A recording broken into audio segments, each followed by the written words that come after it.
Every year, almost 3 million people visit Mount Rushmore, but 99% of them have absolutely no idea that right behind Abraham Lincoln's head is a secret hidden room.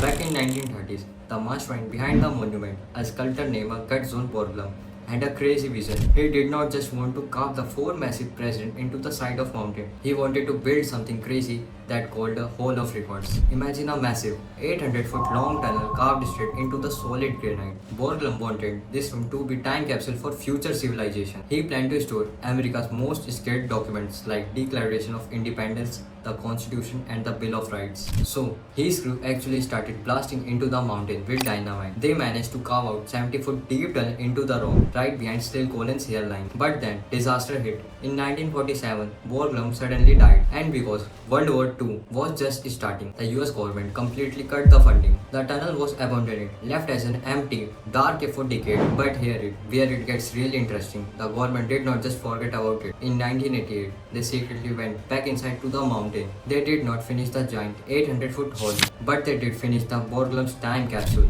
Right now, sitting deep inside that dark cave, under a massive of 1200 pounds black granite capstone, is a high-tech titanium vault. Inside are 16% enamel snavels telling the story of the United States. The craziest part, it is completely off limits to the public. No tourist is allowed to go up there. It is guarded and meant to stay sealed for thousands of years. So, what do you think is really hidden inside that vault? Is it just history or something government is hiding? Let me know your crazy theory in comment and subscribe for more.